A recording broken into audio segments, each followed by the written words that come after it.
اگر دولت سنبھال سکتے ہو تو کسی بھی نماز کے بعد ان اعطیناک الکوثر سینے پر ہاتھ رکھ کر پڑھ لیں۔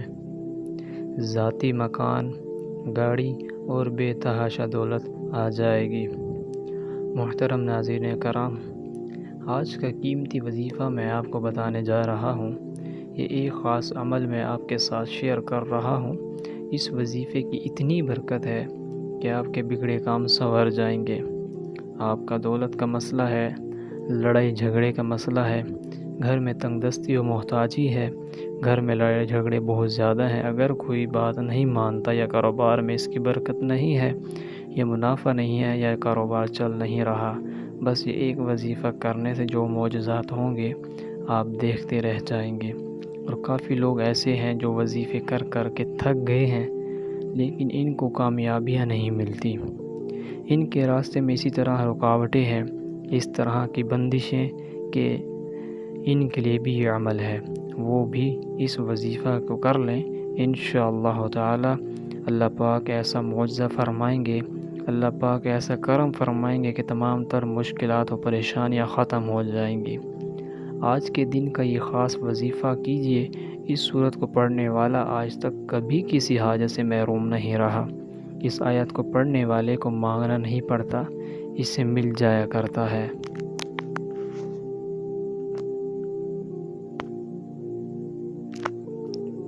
میرے بھائیو، نبی پاک صلی اللہ علیہ وآلہ وسلم نے فرمایا، اے عبداللہ بن قیس، کیا میں تمہیں جنت کے خزانوں میں سے ایک خزانے کے متعلق نہ بتاؤں؟ میں نے عرض کیا، یا رسول اللہ صلی اللہ علیہ وآلہ وسلم، کیوں نہیں، ضرور بتائیں۔ تو آپ صلی اللہ علیہ وآلہ وسلم نے فرمایا، تم کہو لا حول ولا قوت الا باللہ، نہ گناہ سے بچنے کی ہمت ہے نہ نیکی کرنے کی طاقت مگر اللہ کی توفیق صحیح ہے۔ بخاری اور مسلم نے اس کو روایت کیا ہے۔ تو میرے بھائیوں، آج کا جو وظیفہ ہے اس کے کتنی تعداد میں پڑھنا ہے، کس وقت پڑھنا ہے اور اس وظیفے پڑھنے سے کیا کیا فوائد آپ کو ملیں گے، آج کی اس خاص ویڈیو میں آپ سب کو اس سے متعلق سب کچھ جو اس سے متعلق باتیں ہیں وہ میں آپ کو بتاؤں گا۔ حدیث پاک صلی اللہ علیہ وآلہ وسلم کا ارشاد ہے، اے لوگو، اتنی عبادت کرو جو قابل برداشت ہو، کیونکہ اللہ ثواب دینے سے نہیں رک سکتا یہاں تک کہ تم خوف عبادت کرنے سے اکتا جاؤ گے۔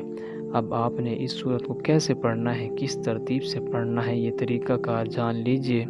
جب تک آپ کو طریقہ کار نہیں پتہ ہوگا پھر عمل اثر نہیں کرتے، کچھ خاص احتیاط ہوتی ہے۔ تو اب اس کا طریقہ کار جان لیجئے۔ احتیاط میں سب سے پہلے یہ بھی ہے کہ آپ نے اس عمل کو کب کرنا ہے۔ دیکھیے، آپ فجر، ظہر، عصر، مغرب، عشاء، تہجد کسی بھی نماز کے بعد کر سکتے ہیں، اس میں کوئی پابندی نہیں ہے۔ جب بھی آپ کو وقت ملتا ہے آپ اس وظیفے کو کر سکتے ہیں، اس میں کوئی پابندی نہیں، کوئی بھی مرد کر سکتا ہے، کوئی بھی عورت کر سکتی ہے۔ اکثر کچھ مردوں کو بھی مشکلات کا سامنا ہوتا ہے، کیونکہ مرد بیچارے اپنی بیوی بچوں کے لیے، اپنا گھر پالنے کے لیے باہر محنت و مشقت کرتے ہیں۔ اسی طرح کچھ عورتوں کو بھی بہت سے مسائل ہوتے ہیں، وہ بھی اس عمل کو کر سکتی ہیں اور لازمی کریں تاکہ آپ کی زندگی مشکلات سے آسانیوں میں تبدیل ہوئے۔ اور جو بھی آپ کا مسئلہ ہے، بس آپ نیت رکھ کے یہ پڑھو گے، یہ عمل کرو گے تو آپ کے مسائل حل ہو جائیں گے انشاءاللہ تعالی۔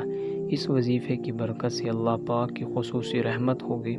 عورتوں کو اس کو خاص ایام میں بھی کر سکتی ہیں، اس میں بھی کوئی پابندی نہیں ہے۔ اگر پہلے کوئی عمل کرتے ہیں، کوئی وظیفہ کرتے ہیں، کوئی تسبیح کرتے ہیں، اس کے فوراً بعد بھی اس عمل کو کیا جا سکتا ہے، اس میں بھی کوئی پابندی نہیں ہے۔ وقت کو مد نظر رکھ کے وظیفے کی طرف چلتے ہیں۔ اعوذ باللہ من الشیطان الرجیم، بسم اللہ الرحمن الرحیم۔ یہ وظیفے کا حصہ ہے، آپ نے لازمی پڑھنا ہے۔ اس کے بعد آپ نے درود ابراہیمی پڑھنی ہے، ایک مرتبہ میرے ساتھ بھی پڑھ لیجئے۔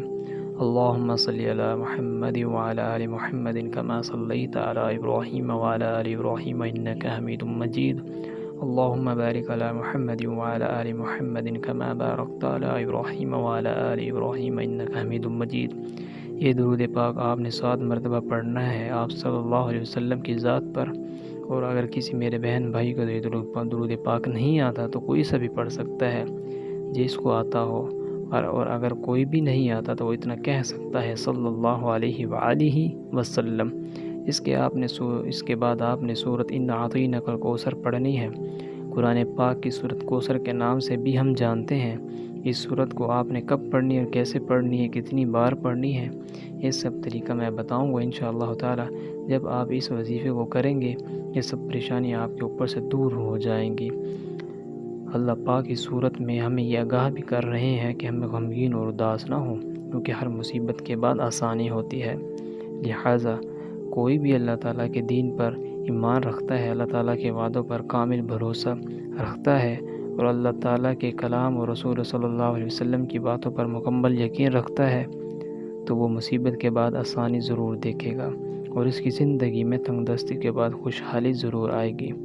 آپ نے اس سورت کو صرف 21 بار سینے پر ہاتھ رکھ کر پڑھنا ہے، اچھی طرح پڑھنا ہے۔ جب آپ اس کو پڑھیں گے تو آپ کے ذہن میں جو آپ کا مقصد ہو وہ آپ کے ذہن میں ہو، جو آپ کی مشکلات بنی ہوئی ہیں، جو آپ کی حاجتیں ہیں، آپ یقیناً اسی نیت سے کریں گے تو آپ کے تمام مسائل دور ہو جائیں گے، اور آپ نے وہیں بیٹھے بیٹھے جگہ چھوڑے بغیر لا حول ولا قوت الا باللہ العلی العظیم صرف اتنا پڑھنا ہے کہ میں پورے یقین و کامل سے کہتا ہوں کہ اس تسبیح کو ہر کوئی جانتا ہے، لا حول ولا قوت الا باللہ۔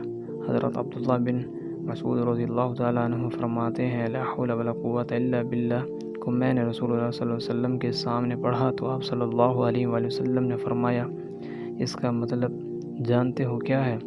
میں نے عرض کیا یا رسول اللہ صلی اللہ علیہ وسلم، اللہ اس کے رسول صلی اللہ علیہ وسلم ہی خوب جانتے ہیں۔ تو آپ نے پڑھنا یہ ہے کہ 21 مرتبہ سورۃ کوثر کو سینے پر ہاتھ رکھ کر پڑھنا ہے، اور 7 مرتبہ اول و آخر درود شریف پڑھنا ہے، درود ابراہیمی۔ آپ کی جو بھی مشکلات ہوں گی انشاءاللہ تعالی وہ اللہ تعالیٰ کے فضل و کرم سے حل ہو جائیں گی۔ باقی آپ مجھے اپنی دعاؤں میں یاد رکھیے گا۔ مجھے اجازت دیجیے، اللہ حافظ، جزاک اللہ خیرا۔